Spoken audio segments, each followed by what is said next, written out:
Have you ever thought about fighting a bear? Well, according to a 2021 survey, 6% of Americans believe they can actually defeat a grizzly bear in an unarmed fight. This percentage reflects a small yet notable portion of the population who hold this belief. What about completing a full Ironman? Well, they are not so different. How come, you may ask? In both scenarios, you're the protagonist of your own story. Odds are, many people around you doubt your ability to possibly succeed. Maybe because they think your determination is borderline crazy, or because they project their own insecurities onto you. They believe that because they can't do it, so they think, how could you? This feeling of defeating a bear isn't new. It stems from our primal instincts, the drive to overcome challenges, to rise above and conquer our personal fears. And this is where I met Jacques, Hybrid Athlete X. And you might be asking, how do they relate with bears? Well, just stick around and you'll understand. A community of high-performance athletes who prepare for any challenge that comes their way. Despite their resilience, these athletes often face challenges that they can't face it. And endurance races like an Ironman becomes a grueling test of both body and mind. So 6 months ago, when I started working with new athletes preparing for Ironman races, some of the most common issues they were facing were the lack of physical preparation for swimming, cycling, and running, poor knowledge of proper fueling, how much carbs or sodium, water, and protein to actually consume to succeed in a race, inadequate training strategies leading to injuries or burnout. An Ironman triathlon isn't just a race, it's a lifestyle. And with that comes its own set of problems, which is where Blake and I come in. Blake provides a simple and yet effective training framework for these athletes, while I focus on their individualized nutrition, ensuring they have the fuel to meet their goals. You might be asking, but how?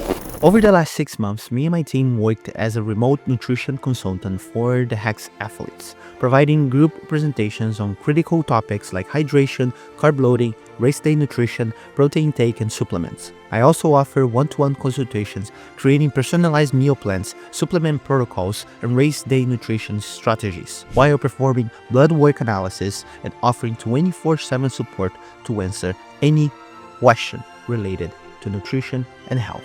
The framework of the company, it's a one-to-one membership style that guarantees that your dietary goals won't just be a goal anymore, but a reality. Has the most complete online nutrition platform and community for you and your team. And all of that just to see them stop trying, but actually succeeding.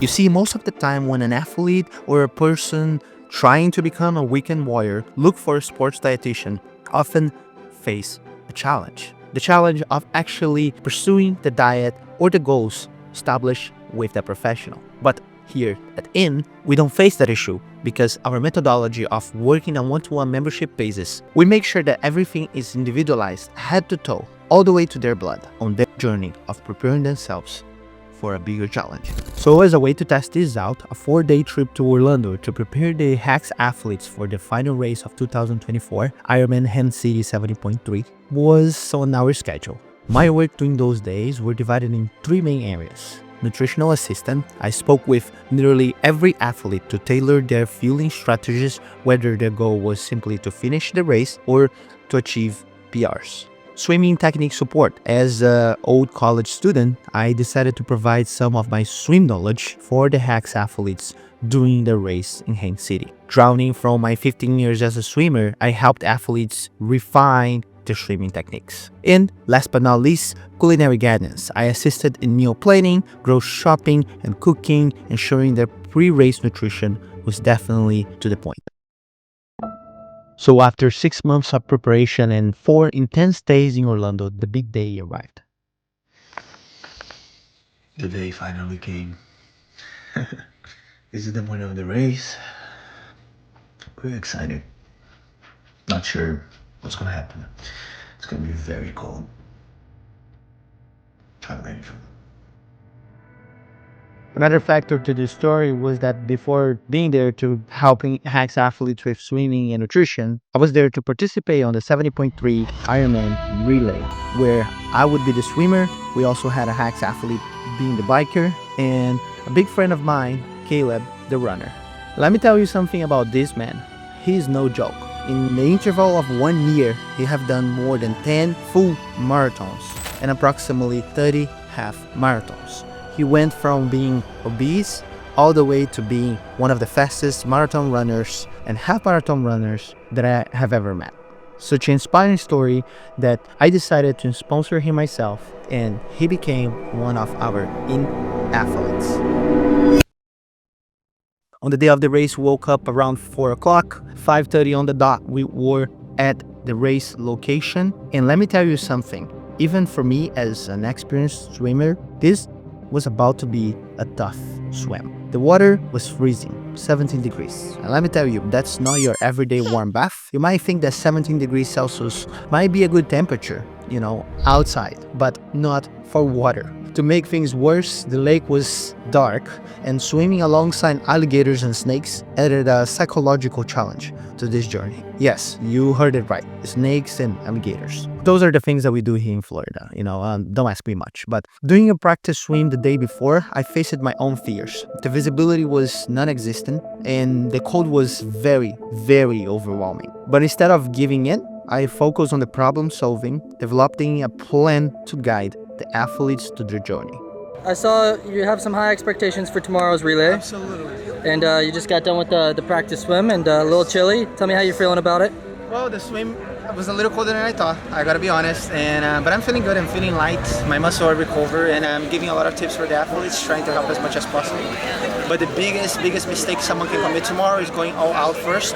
It's gonna be so cold, so I want them to warm up, feel the water, and then they go for a swim straight after that. So yeah, I think it's gonna be chill, everyone's gonna be fine. It's just a matter of getting the temperature figured, because the swim itself is not hard. On race day, the swim was challenging for everyone, including myself. Navigating the lake's sharp turns and murky waters tested our limits. Despite this, most of the athletes completed the swim successfully, a testament to our own months of trainings. And I gotta say, even for me that, I was a very experienced college swimmer, this was a tough course. The course was developed into a M format, which has a lot of curves. And curves, when you're swimming, is never a good thing. It's just interrupting the momentum of your swim. As I come out of the water, I felt really dizzy, and I believe because of the cold, but also the fact that I put a lot of strength on the last 200 meters.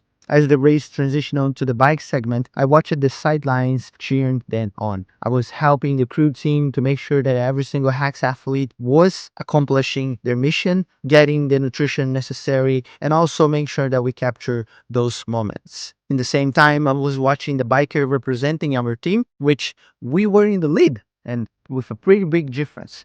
Ryan, a very experienced biker that I had the opportunity to meet, and a Hacks athlete, was putting some speed down, averaging 24 miles, 23 miles per hour, which led him to conclude the bike course in about 2 hours and 20 minutes. Some excelled while others struggled with pacing and fueling, and getting themselves ready what was yet about to come, a half marathon, the final leg. It was where that preparation, or the lack of, would show up. For me, I'm not used to be the spectator of a race, but the actual athlete competing. So it was an emotional experience. Watching the athletes pushing through exhaustion, cramps, and mental barriers reminded me of why we trained so hard. During the run, I didn't have many possibilities that I could see the athletes actually running and competing the race, but I did have the opportunity to stay at the finish line and watch every single one of them cross that finish line for our team.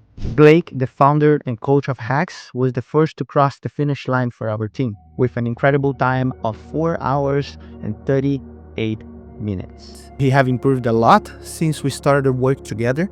And that's funny because I actually met him during my full Ironman race. And one of the reasons why I contacted him was that I noticed that he was always getting sick.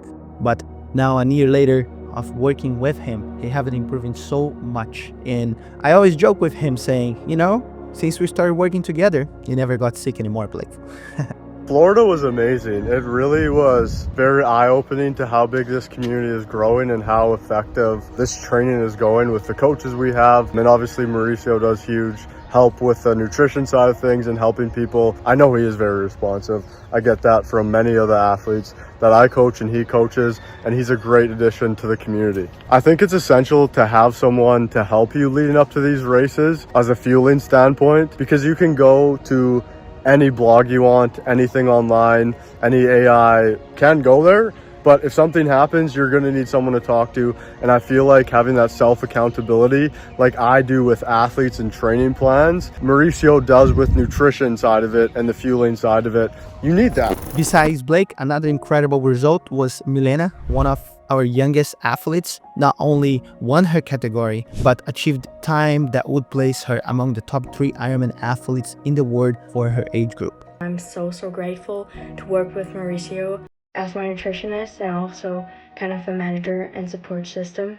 I stayed until the last athlete crossed the finish line. For some, it was a moment of victory. For others, a step in a learning journey. Whether they were celebrating or recovering in a medical tent, every athlete confronted and fighted their bear.